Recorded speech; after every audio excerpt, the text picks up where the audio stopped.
nós não temos a menor possibilidade de voltar com as aulas presenciais, principalmente, né, com o surgimento dessa síndrome sistêmica que está afetando as nossas crianças. Já existem mais de 800 casos em Pernambuco, nós não temos uma rede de UTI preparada para isso, e com isso, né, a gente vai começar a orientar, assim como fizemos com os idosos, né, a questão dos cuidados. Você veja que nós temos a maioria dos idosos, dos nossos óbitos, que são de idosos, e não foi por falta de acompanhamento e recomendação por parte da Secretaria de Saúde.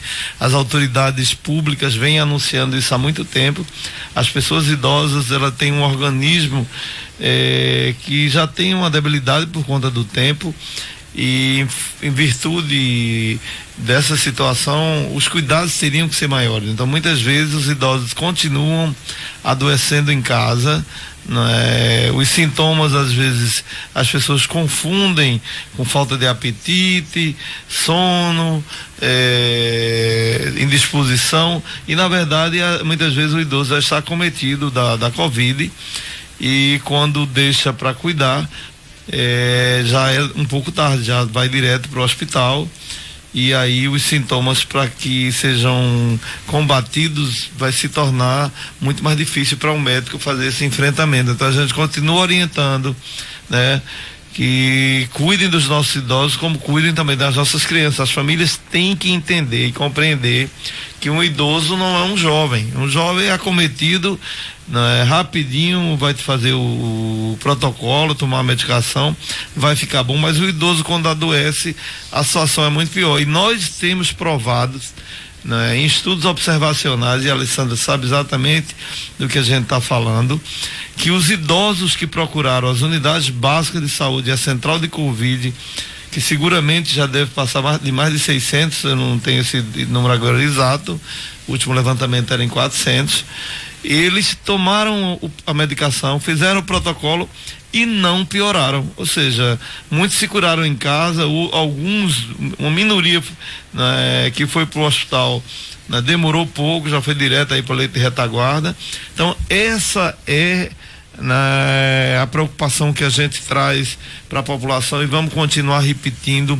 Cuidem das suas famílias, cuidem dos idosos, que são as pessoas que nós amamos, e tem uma grande possibilidade de que, se pegar o Covid, né, podem vir, né, a piorar. Então, na medida em que o idoso, no primeiro sintoma, né, do esmorecimento, da falta de apetite, né, leva na unidade básica de saúde, pode não ser nada, mas via de regra tem sido a contaminação de Covid. A gente não imagina, né, o quanto esse vírus ele está circulando ainda na nossa cidade. Seguramente, pelos números de autoridades infectologistas, nós já devamos ter aí, né, mais de 30 ou talvez até um pouco mais por cento de pessoas que já tiveram assintomaticamente e não passaram nem pelas unidades básicas de saúde, que você pega, não soube que teve e é curado naturalmente, porque o seu organismo tem defesas naturais,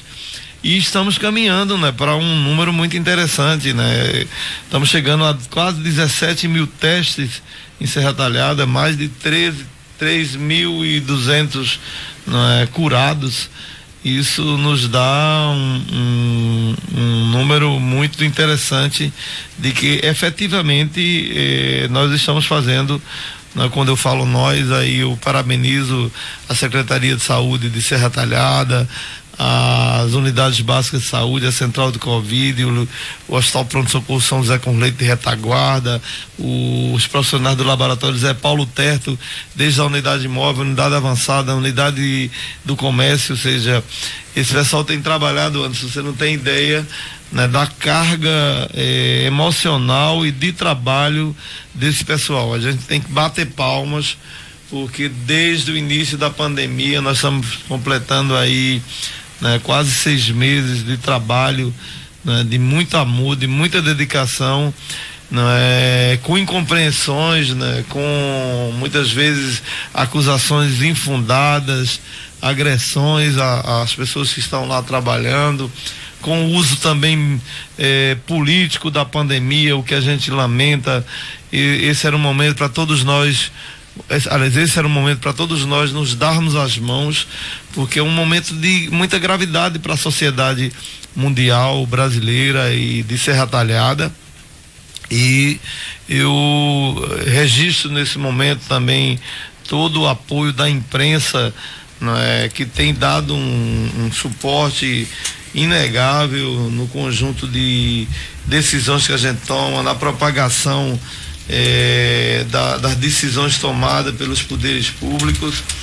E animado, né? A gente vê hoje o país, o Brasil, né, com uma queda de 15% nos casos de Covid, né? Pernambuco com um número bem maior. Você veja que no mês de agosto a gente chegou a 818 mil contaminados, caiu para 690 mil, ou seja, o número de curados está superando mesma situação. Daqui a pouco a Alessandra vai falar um pouco sobre Serra Talhada, mas o cenário Brasil, você olha no mundo, o Brasil era o segundo depois dos Estados Unidos, né? A Índia já está passando o Brasil. Isso mostra que o trabalho, a assertividade do trabalho dos prefeitos, dos governadores que assumiram essa missão de fazer esse enfrentamento tem mostrado resultados importantes no combate a essa pandemia.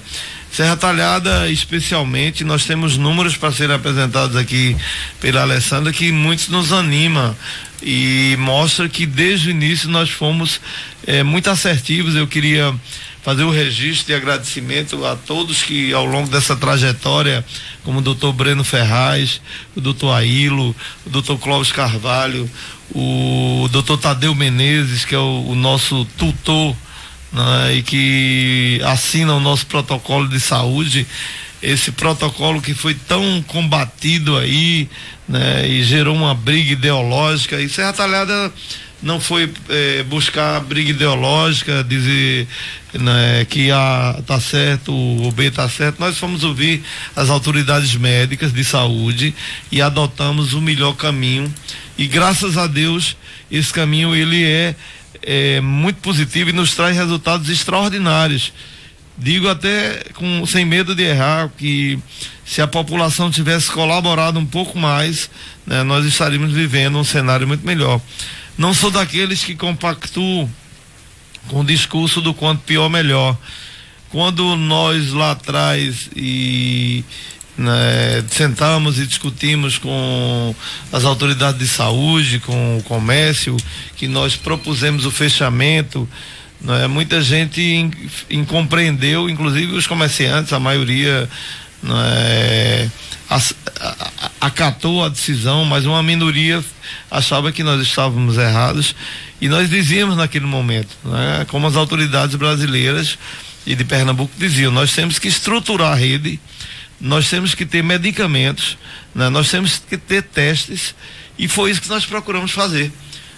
Nós fomos comprar medicamento, que não foi fácil conseguir medicamento, inclusive tem medicamento aí que foi doação, e eu agradeço ao deputado Fernando Monteiro, que fez uma ação extraordinária aí, conseguiu essa medicação no Rio de Janeiro, e temos ainda em estoque. Conseguimos comprar o primeiro lote de teste, na época era uma dificuldade enorme conseguir trazer, estava faltando no mundo inteiro, e naquele momento a gente conseguiu mais de 2.000 testes, e aí depois mais 15 mil, e estamos comprando mais, né? E o convênio com a Universidade Federal de Pernambuco aí, né, com os testes de SUAB, o outro avanço importante aí, né? Serra Talhada apresenta números de contaminados, né, muito grande, mas porque Serra Talhada vem fazendo o dever de casa. Ou seja, o mundo inteiro dizia, tem que testar a população, e nós já testamos quase 17 mil pessoas, o que dá quase 20% da população. Isso é muito bom, e vamos continuar com esse trabalho aí por determinação, né,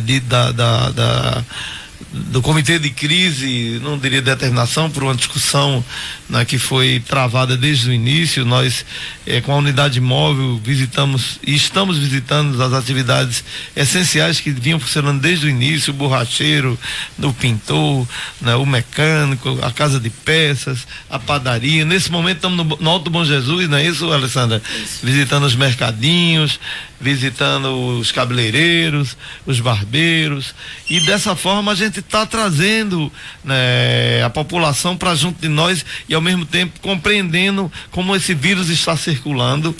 E dessa forma, Anderson, a nossa próxima etapa, quando nós recebermos, né, um outro lote de testes, nós vamos trabalhar o mercado público, nós vamos trabalhar a feira, nós vamos trabalhar as comunidades rurais também, pela primeira vez.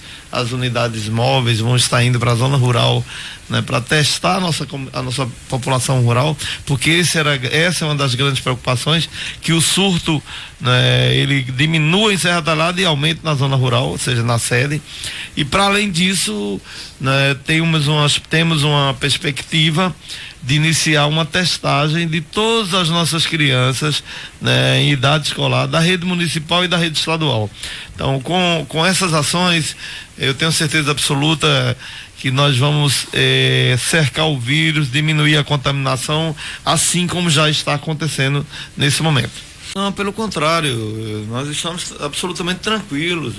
A nossa equipe de saúde, a Natália, a Alessandra e todo o corpo médico, enfermeiros, tem feito um trabalho eficiente. Ela vai demonstrar daqui a pouco alguns números que são importantes, né? O que a gente lamenta é o jornalismo funerário, né? Eu estava vendo aqui uma nota, acho que é no Diário de Pernambuco, onde fala da queda dos casos de Covid, e diz que o jornalismo funerário vai ficar inconsolável, né? Porque vai perder, né? Eu acho que é ruim a gente tá pregando, né, para a população, né, o desastre. Nós temos que ser bastante responsáveis e cobrar da população comportamento, educação, né? Nessa nova ordem de convivência com o coronavírus, nós temos que manter o distanciamento, manter o isolamento dos idosos, a questão da higiene. O uso da máscara é obrigatório. A gente sabe que o uso da máscara foi quem nos deu a possibilidade, né, de diminuir o número de contaminados, Anderson. Eu me lembro quando começou a pandemia, Serra Talhada foi o primeiro município a adotar máscara como uma obrigatória lei. Isso nos ajudou. E de fazer a distribuição também dessas máscaras. Isso nos ajudou muito. Eu agradeço o CDL também na época, que foi um parceiro importante, e a gente sabe, né, o papel aí do CDL, que distribuiu mais de 40 mil máscaras, né? O município também avançou muito. As mães, as mulheres começaram a produzir máscara. A nossa casa do artesão, desculpa, a escola de arte, né, começou a produzir, a escola de artes começou a produzir essas máscaras. Então a gente sabe que medidas mitigadoras foram fundamentais para a gente conviver com esse vírus, né, e ter o mínimo de perdas possíveis. Ou seja, e o pior, que a gente sabe que muitas dessas perdas poderiam ter sido evitadas.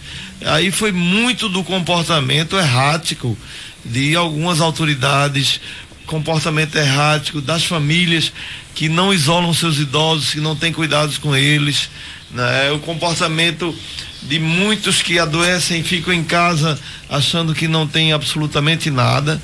Então eu creio, não é, que o André Longo, ele está ciente dos números de Serra Talhada. Talvez na Afogados da Engazeira, né, os leitos de UTI lá realmente estão lotados, mas Serra Talhada não. Nós temos a oferta lá também é menor, né? E atende toda a região. Pessoal, Serra Talhada atende toda a região também. Nós estamos regulando toda a terceira macro regional. Evidentemente que os números de Arco Verde são menores. O caso do Afogados cresceu muito, a rede de UTI lá está ocupando 100%. Nós temos 30 leitos de UTI, Afogados tem 10, mas olha o tamanho da população de Afogados e a Serra Talhada. Não estou querendo dizer com isso que perderam o controle, perderam a mão em Afogados, pelo contrário.